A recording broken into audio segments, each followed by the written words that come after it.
जय हिंद साथियों, कैसे हो आप सभी। साथियों, आप सभी लोगों का यहाँ पे बिहार एसआई पीटी का 50 प्रश्न जो आपका डेली बेस पे है वो प्रैक्टिस सेट आपका यहाँ पे चलाया जा रहा है। वीडियो को शुरू से अंत तक देखा कीजिए, आपको इसमें बहुत ज़्यादा इंपॉर्टेंट क्वेश्चन आपको देखने को मिलेगा। ठीक है, इसमें आपको एग्जाम के पैटर्न के हिसाब से देखा जाए तो सभी प्रश्न आपके लिए इंपॉर्टेंट हो जाते हैं और ये फास्ट रिवीजन भी है, तो इसको आप शुरू से अंत तक देखेंगे तो आपको बेनिफिट होगा। और आज आप सभी लोगों का करंट अफेयर वीडियो कम से कम देखा जाए तो 3 या 4 बजे के बीच में आएगा, टोटल 600 MCQs के साथ। ठीक है, वो मास्टर वीडियो होगा कम समय में, उसको आप जितना बार रिवीजन कर लेते हैं उतना आपके लिए इंपॉर्टेंट होगा। करंट अफेयर आएगा, ठीक है, वो आपका मास्टर वीडियो होगा। वो आपके लिए सभी एग्जाम के लिए, चाहे वो रेलवे का एग्जाम हो, चाहे आप बिहार दरोगा को हो, चाहे यूपीएसआई का हो, चाहे कोई भी एग्जाम हो। 2021 का वार्षिकांक MCQs है जो कि जल्द ही आने वाला है आज। ठीक है, उसको आप शुरू से अंत तक देखिएगा और अपना रिवीजन हमेशा डेली बेस पे करते रहिएगा। तो चलिए आज इस सेट को शुरू कर लेते हैं। पहला प्रश्न क्या है, इसको हम देखते हैं। कहता है कि आमरी संस्कृत कहाँ पनपी है। आमरी संस्कृत तो देखा जाए तो ये सिंध में पनपी है, आंसर आपका डी हो जाएगा। आमरी की खोज NG मजूमदार द्वारा किया गया था। ठीक है, याद रखिएगा, आमरी की जो खोज है वो MG मजूमदार के द्वारा किया गया था। आमरी में यानी प्रागैतिहासिक सिंधु पूर्व संस्कृति एवं परवर्ती सिंधु सभ्यता के बीच संक्रमण का काल परिलक्षित होता है। नेक्स्ट क्वेश्चन है कि निम्नलिखित में से कौन बौद्ध पवित्र स्थल निरंजना नदी पर स्थित है। तो इसका आंसर याद रखिएगा, ऑप्शन ए हो जाएगा, बोध गया। देखिए, बोध गया में ही महात्मा बुद्ध को ज्ञान की प्राप्ति हुई थी। दूसरा पॉइंट है कि बोध गया बिहार के गया जिले में स्थित है। नेक्स्ट क्वेश्चन है कि निम्नलिखित में से कौन एक कनिष्क के दरबार से संबंधित नहीं था। तो इसका आंसर देखा जाए तो आपका डी हो जाएगा, पतंजलि। आप सभी लोग याद रखिएगा, जो पतंजलि है वो पुष्पमित्र शुंग के दरबार से संबंधित है।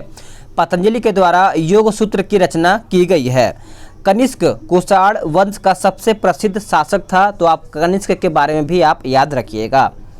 नेक्स्ट क्वेश्चन है कि किस वंश के सुल्तानों ने सबसे अधिक समय तक देशों में राज्य किया था। तो आप सभी लोग याद रखिएगा, आंसर आपका डी हो जाएगा, तुगलक वंश। देखिए, तुगलक वंश की शासन अवधि याद रखिएगा 1320 से 1414 तक था। ठीक है, तुगलक वंश ने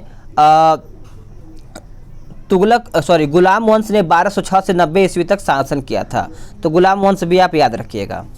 अगला प्रश्न है कि इनमें से किसने कृष्ण नदी की सहायक नदी के दक्षिण तट पर एक नए नगर की स्थापना की और उस देवता के प्रतिनिधि के रूप में अपने नए राज्य पर प्रशासन या फिर शासन करने का दायित्व लिया। इसके बारे में माना जाता है कि कृष्णा नदी से दक्षिण की समस्त भूमि उस देवता की है। तो इस प्रकार से इसका आंसर देखा जाए तो हरिहर प्रथम हो जाएगा, यानी 5वें का उत्तर सी हो जाएगा। विजयनगर साम्राज्य की या फिर विजयनगर राज्य की राजधानी देखा जाए तो हम्पी थी, जो तुंगभद्रा नदी पर स्थित है। हरिहर प्रथम विजयनगर साम्राज्य का संस्थापक था। आगे देखते हैं, अगला प्रश्न है क्वेश्चन नंबर 6। क्वेश्चन नंबर 6 कहता है कि अकबर के सैन्य अभियानों को काल क्रमानुसार सजाइए। तो इसका आंसर देखा जाए तो सी हो जाएगा, 1 2 4 3 5 6, यानी मालवा विजय, उसके बाद गुजरात विजय, फिर आपका चौथा हल्दी घाटी का युद्ध, फिर तीसरा आपका कश्मीर विजय, 5वां आपका सिंध विजय और असीरगढ़ विजय। तो इस प्रकार से आंसर आपका सी हो जाएगा। आगे देखते हैं, अगला प्रश्न है, चांदी का सिक्का कहा जाता है कि चांदी का सिक्का रुपया सर्वप्रथम किसने चलाया था। तो ये देखा जाए तो शेरशाह सूरी ने चलाया था, आंसर आपका सी हो जाएगा। चांदी का यह सिक्का 178 ग्रेन यानी करीब देखा जाए तो 11.5 ग्राम का होता था। ठीक है, शेरशाह ने तांबा का सिक्का भी चलवाया था जिसे दाम कहा जाता है। नेक्स्ट क्वेश्चन है कि पलासी की लड़ाई किस नदी के तट पर हुई थी। सभी को पता होगा, पलासी की जो लड़ाई है वो भागीरथी नदी के तट पर हुआ था, आंसर आपका बी हो जाएगा। ये लड़ाई हुआ कब था, तो याद रखिएगा 23 जून 1757 में ये लड़ाई लड़ी गई थी। ठीक है, बंगाल के नवाब सिराजुद्दौला और अंग्रेजों के बीच में ये लड़ाई लड़ी गई थी। अगला प्रश्न है कि देव समाज का संस्थापक निम्न में से कौन था। तो देव समाज का संस्थापक पूछा गया है तो शिव नारायण अग्निहोत्री हो जाएगा, आंसर आपका सी हो जाएगा। देव समाज की स्थापना याद रखिएगा 16 फरवरी, ठीक है, 16 फरवरी 1887 में इसकी स्थापना की गई थी। नेक्स्ट क्वेश्चन है कि गांधी इरविन समझौते में गांधी जी ने सरकार की कुछ शर्तों को स्वीकार कर लिया था, उन शर्तों में निम्नलिखित में से कौन नहीं थी? तो देखा जाए तो आंसर आपका बी हो जाएगा, कांग्रेस ब्रिटिश शासन का बहिष्कार नहीं करेगा, ये आपका शर्तें इसमें शामिल नहीं था। गांधी इरविन समझौते महात्मा गांधी और भारत के तत्कालीन वायसराय लॉर्ड इरविन के बीच 5 मार्च, याद रखिएगा 5 मार्च 1931 में ये इरविन समझौता किया गया था। अगला प्रश्न है कि आधुनिक भारत में स्थानीय सरकार का पथ प्रदर्शक सामान्यतः किसे माना जाता है? तो ये माना जाता है रिपन को, यानी देखा जाए तो उत्तर आपका ए हो जाएगा।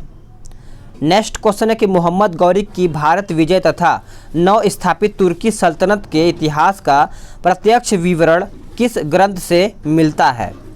तो ये विवरण देखा जाए तो तबकात ए नासिरी हो जाएगा, आंसर आपका सी हो जाएगा। तबकात ए नासिरी पुस्तक के लेखक कौन थे? तो मिनहाज उज सिराजे थे। तो इसका आंसर देखा जाए 12 का तो हो जाएगा आपका तबकात ए नासिरी।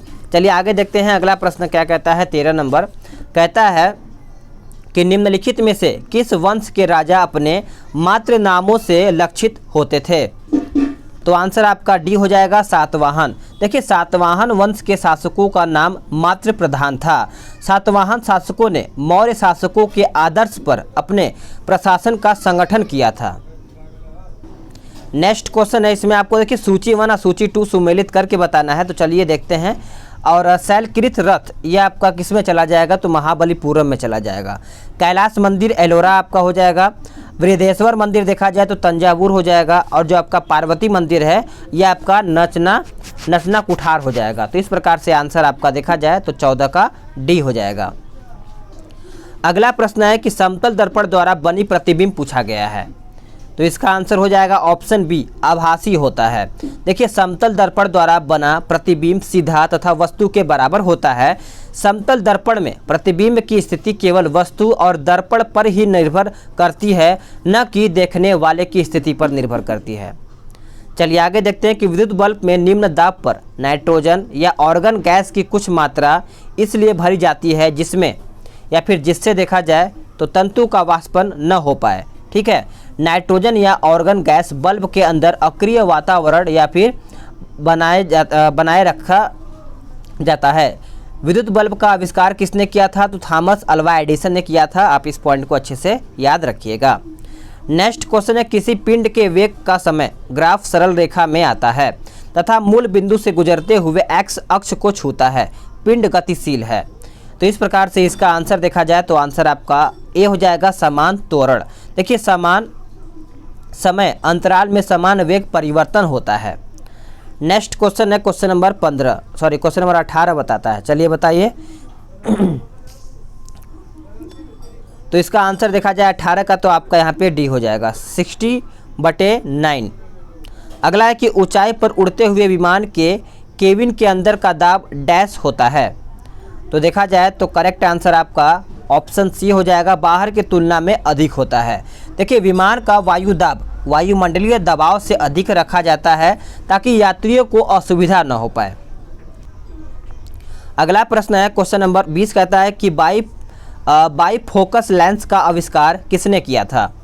तो ये आविष्कार देखा जाए तो बेंजामिन फ्रैंकलिन ने किया था। आंसर आपका बी हो जाएगा। बाईफोकस लेंस में एक ही लेंस में अवतल और उत्तल लेंस दोनों होता है। नेक्स्ट क्वेश्चन है कि एंटीजन क्या है? चलिए बताइए। एंटीजन देखा जाए तो एक प्रकार से एंटीबॉडी के निर्माण हेतु उत्प्रेरक है। क्या हो जाएगा? एंटीबॉडी के निर्माण हेतु उत्प्रेरक है। देखिए आप इसके बारे में थोड़ा सा समझिएगा कि एंटीजन बाहरी तत्व होता है जो प्रतिरक्षा तंत्र को एंटीबॉडी बनाने के लिए प्रेरित करता है। एंटीजन बीमारी फैलाने वाले बैक्टीरिया, वायरस, कवक में कोई भी हो सकता है। अगला प्रश्न है क्वेश्चन नंबर 22 कहता है कि मृदा कण की सतह से चिपकी पतली जल परत क्या कहलाती है? तो ये देखा जाए तो केशिका जल कहलाता है। आंसर आपका 22 का सी हो जाएगा। नेक्स्ट क्वेश्चन है कि नाइट्रोजन फिक्सिंग जीवाणु सामान्यतः पाए जाते हैं कहाँ में? तो ये देखा जाए तो लेग्यूमिनस पौधे में पाए जाते हैं। आंसर आपका सी हो जाएगा। पौधों में नाइट्रोजन को गैसीय रूप में ग्रहण करने की क्षमता का पूर्णतः अभाव होता है। नेक्स्ट क्वेश्चन है कि रतौंधी निम्नलिखित के कारण होती है? तो देखा जाए तो आंसर आपका बी हो जाएगा, विटामिन ए की कमी से होती है, आप सभी लोग याद रखिएगा। रतौंधी रोग के रोगी का रात के वक्त नज़दीक की जो चीज़ें होती हैं वो नहीं दिखती है। अगला प्रश्न है क्वेश्चन नंबर 25। सामान्य व्यक्ति में 100 मिली रक्त में कोलेस्ट्रॉल स्तर किसके बीच रहता है? तो ये कोलेस्ट्रॉल स्तर देखा जाए तो 150 से 250 मिलीग्राम तक होता है। आंसर आपका यहाँ पे 25 का बी हो जाएगा। अगला प्रश्न है कि निम्नलिखित में से कौन एनेलिडा और मोलस्का के बीच की कड़ी होती है? तो इसका आंसर याद रखिएगा, नियोपाइलाइना हो जाएगा। आंसर आपका 26 का सी हो जाएगा। एनेलिडा संघ के अंतर्गत सूक्ष्म वलय को धारक करने वाले जीव जंतु आते हैं। नेक्स्ट क्वेश्चन है कि गुणसूत्रों में होते हैं, चलिए बताइए गुणसूत्रों में क्या होते हैं? तो डीएनए और प्रोटीन होते हैं। देखिए सभी जीव प्राणियों और वनस्पतियों की कोशिकाओं में पाए जाने वाले तंतुमय संरचना को गुणसूत्र या फिर क्रोमोसोम कहा जाता है। गुणसूत्र एक आनुवांशिक पदार्थ है जो डीएनए और हिस्टोन प्रोटीन का बना होता है। अगला क्वेश्चन है कि प्रकाश संश्लेषण के दौरान प्रकाश सुग्राही कारण के रूप में निम्न में से काम आता है या फिर काम करता है? तो देखा जाए तो आंसर आपका ए हो जाएगा, पर्णहरित क्लोरोफिल। देखिए क्लोरोफिल वह अणु है जो सूर्य के प्रकाश को अवशोषित करता है और इसकी ऊर्जा का उपयोग CO2 और पानी के कार्बोहाइड्रेट को संश्लेषित करने के लिए यह प्रक्रिया प्रकाश संश्लेषण कहलाता है। अगला प्रश्न है कि दो विलयनों को कब आइसोटोनिक कहा जाता है? तो देखा जाए तो आंसर आपका ए हो जाएगा, उनका परासरण दाब समान हो। याद रखिएगा जब 2 विलयन की सांद्रता का मान समान हो तो दोनों विलयन के परासरण दाब का मान भी बराबर होता है। नेक्स्ट क्वेश्चन है कि पौधों की वृद्धि के लिए सबसे महत्वपूर्ण यौगिक निम्नलिखित में से बने होते हैं? तो आंसर देखा जाए तो आपका नाइट्रोजन हो जाएगा, ऑप्शन आपका बी हो जाएगा। नाइट्रोजन से ही पौधों में प्रोटॉन या फिर प्रोटीन का निर्माण होता है जो पौधों की वृद्धि के लिए अति आवश्यक बन जाता है। रेफ्रिजरेटर में प्रतिलक का काम करने वाला द्रव्य पूछा गया है, तो आप सभी लोग याद रखिएगा, द्रवीय अमोनिया हो जाएगा। आंसर आपका सी हो जाएगा। देखिए रेफ्रिजरेटर में खाद्य पदार्थ का ताज़ा रखने हेतु जो सुरक्षित तापमान होता है वो 4 डिग्री सेंटीग्रेड होता है। रेफ्रिजरेटर में वाष्पन द्वारा ठंडक प्रदान की जाती है। नेक्स्ट क्वेश्चन है क्वेश्चन नंबर 32, कहता है कि जल के प्राप्त गुणधर्म में सही नहीं है। तो इस प्रकार से इसका आंसर देखा जाए तो ऑप्शन ए हो जाएगा, 1, 2, 3। यानी यह चुंबक द्वारा आकर्षित होता है, यह विद्युत का बहुत अच्छा चालक होता है, इसमें ऑक्सीजन परमाणु के विपरीत दिशा में हाइड्रोजन के साथ ध्रुवीय सहसंयोजक आबंध हैं जिसकी वजह से अणु रेखीय होते हैं। तो आप सभी लोग आंसर ए हो जाएगा। अगला है कि एक श्वेत रासायनिक यौगिक इसको पानी की पर्याप्त मात्रा मिलाने पर सख्त हो जाता है। यह शल्य चिकित्सा एवं टूटी हड्डियों को जोड़ने में उपयोगी है। यह पदार्थ पूछा गया है, तो यह पदार्थ का नाम याद रखिएगा, प्लास्टर ऑफ पेरिस हो जाएगा। यानी 33 का आंसर आपका ए हो जाएगा। प्लास्टर ऑफ पेरिस का रासायनिक नाम कैल्शियम सल्फेट हाइड्रेट होता है। अगला प्रश्न है कि प्रति अम्ल के रूप में प्रयोग किए जाने वाला जो क्षारक होता है वो आपका पूछा गया है। तो आंसर आपका मैग्नीशियम हाइड्रोक्साइड हो जाएगा। आंसर आपका सी हो जाएगा। यह एक अकार्बनिक यौगिक होता है, ठीक है। नेक्स्ट क्वेश्चन है कि ग्रह अपनी विभिन्न धुरियों पर गतिशील रहते हैं। तो इस प्रकार से देखा जाए तो आंसर आपका बी हो जाएगा, गुरुत्वाकर्षण के अभिकेंद्रीय बल द्वारा ये होता है। जब कोई वस्तु वृत्ताकार मार्ग पर चलती है तो उस पर एक बल वृत्त के केंद्र की ओर कार्य करता है। इस बल को हम क्या कहते हैं? तो अभिकेंद्रीय बल कहते हैं। नेक्स्ट क्वेश्चन है कि सूर्य और धरती के बीच की अनुमानित दूरी कितनी है? तो देखा जाए तो इसका आंसर बी हो जाएगा, ठीक है, याद रखिएगा। नेक्स्ट क्वेश्चन है कि वलय क्रिया किसका परिणाम है? वलन क्रिया। तो देखा जाए तो वलन क्रिया आप सभी लोग का आंसर हो जाएगा ऑप्शन सी, पर्वत निर्माणकारी बल का निर्माण या फिर परिणाम हो जाता है। अब इसके बारे में थोड़ा सा समझिएगा कि शैल स्तरों में उत्पन्न मोड़ को वलन कहते हैं। जब वलन प्रायः ऊपर की ओर अपनत होता है तो इसे अपनति वलन कहा जाता है। अगला प्रश्न है कि इको साउंडिंग तकनीक का उपयोग किया जाता है किसके लिए? तो ये किया जाता है समुद्र की गहराई नापने के लिए, यानी 38 का आंसर देखा जाए तो ए उत्तर हो जाएगा। नेक्स्ट क्वेश्चन है कि एल नीनो क्या है। चलिए बताइए एल नीनो क्या है। तो एक प्रकार से देखा जाए तो पेरू के पश्चिम तट पर प्रभावित उष्मा जलधारा है। देखिए एल नीनो स्पेनिश शब्द है जिसका अर्थ होता है लिटिल बॉय, ठीक है। नेक्स्ट क्वेश्चन है कि वायुमंडल में कार्बन डाइऑक्साइड का प्रतिशत बढ़ जाने पर निम्नलिखित में से क्या घटित नहीं होगा। तो करेक्ट आंसर देखा जाए तो आपका समुद्र तल घट जाएगा, ठीक है, यह आपका नहीं घटित होगा। आप सभी लोग याद रखिएगा कि वायुमंडल में कार्बन डाइऑक्साइड का प्रतिशत बढ़ने पर ग्लोबल वार्मिंग के कारण पृथ्वी गर्म हो जाएगी। नेक्स्ट क्वेश्चन है कि मुख्यतः निम्न गैस ग्लोबल वार्मिंग के लिए जिम्मेदार क्या है। तो आप सभी लोग याद रखिएगा कार्बन डाइऑक्साइड हो जाएगा, ऑप्शन आपका ए हो जाएगा। नेक्स्ट क्वेश्चन है कि ग्रीष्मकालीन मानसून से सर्वाधिक वर्षा किस क्षेत्र में प्राप्त होता है। तो देखा जाए तो इसका आंसर हो जाएगा ऑप्शन ए कोरोमंडल तट हो जाएगा। देखिए 15 सितंबर को जब सूर्य भूमध्य रेखा के पास होता है तो ग्रीष्मकालीन मानसून लौटता है, इसे लौटता हुआ मानसून कहा जाता है। नेक्स्ट क्वेश्चन है कि सह्याद्री पर्वत स्थित है। तो सह्याद्री पर्वत देखा जाए तो महाराष्ट्र में स्थित है, आंसर आपका डी हो जाएगा। पश्चिमी घाट पर्वत श्रेणी को ही क्या कहा जाता है, तो सह्याद्री पर्वत कहा जाता है। नेक्स्ट क्वेश्चन है कि दक्षिण पश्चिम मानसून का समय क्या है। तो इसका याद रखिएगा मध्य जून सितंबर हो जाएगा, आंसर आपका डी हो जाएगा। मानसून शब्द अरबी के यानी मौसम शब्द से बना है। अगला है कि भारत का सबसे बड़ा संघ राज्य क्षेत्र कौन सा है। तो करेक्ट आंसर आपका लद्दाख हो जाएगा, यानी बी उत्तर हो जाएगा। नेक्स्ट क्वेश्चन देखते हैं, क्वेश्चन नंबर 46 कहता है कुचिपुड़ी किस प्रदेश का लोक नृत्य है। सभी को पता हो जाएगा कुचिपुड़ी देखा जाए तो आंध्र प्रदेश का लोक नृत्य है, आंसर आपका सी हो जाएगा। अगर हम बात करें भरतनाट्यम, कथकली, कथक, ओडिसी, मणिपुरी, मोहिनीअट्टम, कुचिपुड़ी, ये सब शास्त्रीय नृत्य से संबंधित है, ठीक है। अगला प्रश्न है कि नागालैंड की राष्ट्रीय भाषा क्या है। तो नागालैंड की राष्ट्रीय भाषा देखा जाए तो अंग्रेजी है, आंसर आपका यहाँ पे 47 का ए हो जाएगा। अगर हम बात करें कि जम्मू कश्मीर की मुख्य भाषाएं देखा जाए तो उर्दू, डोगरी, कश्मीरी और हिंदी, ये सब आपका यहाँ पे बोला जाता है।